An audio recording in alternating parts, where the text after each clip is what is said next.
Hey guys, great content here again with part 2 of the Kirby Nightmare and Dreamland Let's Play series. Last time we did level 1 and the big point was the powers other than Spark suck balls. So I've desperately been looking for a high jump or a parasol. We got one here. Like that last I just killed it. I kinda don't need it in this level because there's not even thirst, but oh god. Fire again. I hate fire, but it's gonna save my ass maybe. Or not. Sword again. There's nothing really interesting in the beginning of the game. The better powers, high jump, or high jump, are kinda later. Parasol does good. You'll notice that whenever someone just jumps on the parasol, he gets killed. Which is why Parasol is so awesome, you can just avoid enemies like that. Now this one's a new one, Tornado. Like Parasol, it's new in the second level, and well, in second world, sorry. And it's kind of good except that it's random and it's kind of easy to get hit with it. And now an extra life.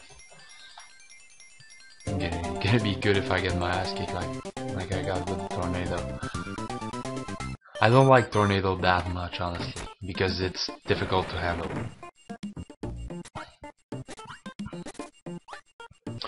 And this is the air grind minigame. Basically, Kirby goes Tony Hawk Pro Skater, but with some kind of spikes on the rails. And it's not that fun, honestly, but yeah, the other little Kirbys, as always. I don't know why they put focus on like multiplayer, maybe because they thought Force Wars would be better than them, but in the end, who cares? It's a Kirby game. We don't really mind the other Kirbys. Although there is a multiplayer mode, I've never tried it, but it may be good. And for this little 25 seconds ride, I get 3 extra lives that I probably won't need in this level. Now, level 2 of World 2. Just so you know, the Tornado goes up when you press B and goes sideways with the control pad. It's kind of difficult to handle because you get really vulnerable when the spinning ends, like you saw when I got caught in the first level. Now, first mini boss of this world, I'm gonna go ahead and try it with the Tornado. But it's kinda hard to handle because this wheel just moves differently every time. And then it gets me while I'm vulnerable, so I don't like that. And it doesn't seem to want to give me anything to beat it up. It just takes its time. Finally! Something to kill it. So this introduces the wheel power. Critically, well, it's kinda simple. You just roll, and you press B to stop rolling.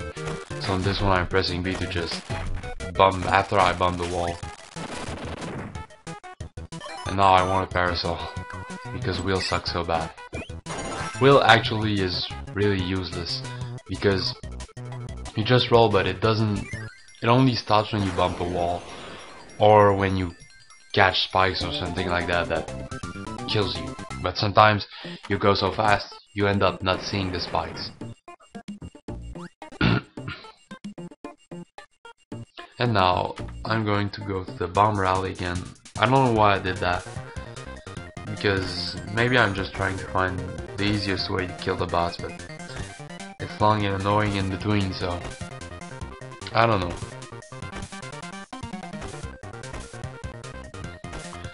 They're really taking their time. And this is stupid because the guy had the biggest chances of not getting killed, and he got killed on the easiest ball. This one too. Yeah, forget what I just said. No, actually I took that one on purpose because it's too boring and I was trying to get something with the to see if the B button affects the way you shoot, but no, it's only the A buttons. that solves my interrogations. Now on to level 3 with 9 lives, assuming that I'll use that at some point. And now I need a sword to go and get the room with the UFO, but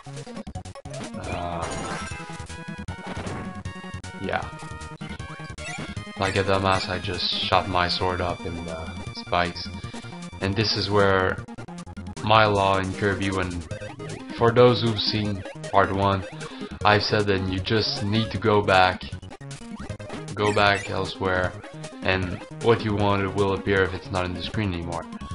And this contradicts that point, because my sword isn't there anymore, so I won't be able to show you the part with the UFO. We'll see it in the 4th or 5th level. Now swimming. Your only weapon when swimming, if your power isn't sword or hammer, well, you can just blow water at someone and it's gonna kill people unless there are spikes. And this annoying little guy just always comes back, which kind of pisses me off after a few tries because he's annoying. Now on to some kind of mini boss. A few times in the game, well, I think it's 1 per world, other than the first world.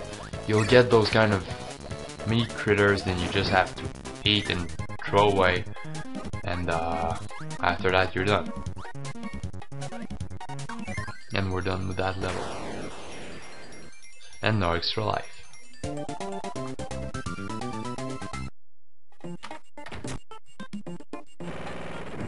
Now on to level 4, still powerless because, let's face it, Kirby doesn't need anything. Just throwing critters at one another would be an okay solution. I'm trying to look for a tomato because I'm such a wuss, I don't wanna go around with 5 units of life out of 6. Yet again, I know there's one coming, so... Right there. And we're back in business. Or not. At least Spark is an okay power. I'm not stuck with some crap like Fire or Stone, which is right there, which I won't use. Most likely won't use at all in this walkthrough, other than if I need it. The boss we just got on would have given us the mic power. Just like the Crash, the mic gives you 3 tries instead of 1. And you can blow every enemy on the screen. Now laser. Well, in a few levels in the game you'll see those kind of angles where you can just shoot and the laser will reflect and you'll get something new. Or you'll get the thing that's above actually. In that case a spark, because laser really is useless. Yet again, I could have just gone up and bombed everything.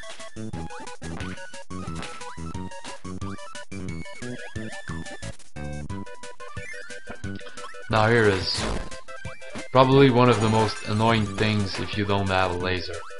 Simply because you can't use the reflection aspect to get your laser reflect on the enemies. And now I'm stuck with beam because, like a dumbass, I just threw away my spark. Beam actually is okay, but it could be much better, simply because it's a small area of effect and it only affects in front of you. With spark I get literally full coverage. And now 12 lives. I'm sure I could end in the 90s if I tried. Like a speedrun of the game. Truckload of lives I don't need. And now the museum. Oh god. The 2 crappiest powers in the entire game. Fire and laser. Hopefully the arena will give something better. Yet again, freeze ain't that good. I'm only gonna take the tomato. Every time you beat a boss at the arena, it gives you a max tomato, which is kinda good if you're in need. But it's not that useful. This section is kind of easy. There's only cannons shooting at you. You just need to avoid the line of fire.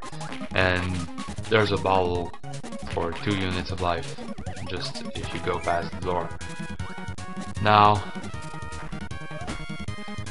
I could catch a wheel, but since I know there's a few of them, I'm gonna try showing you getting multiple enemies to get a different power. Oh my god. Finally something that can be called a power. High jump.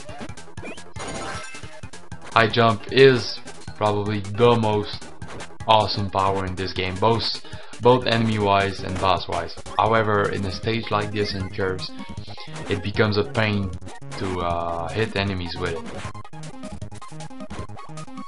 But every time you touch the ground, you just have to press B and you get an extra jump, which is good and destroys nearly every enemy in the game.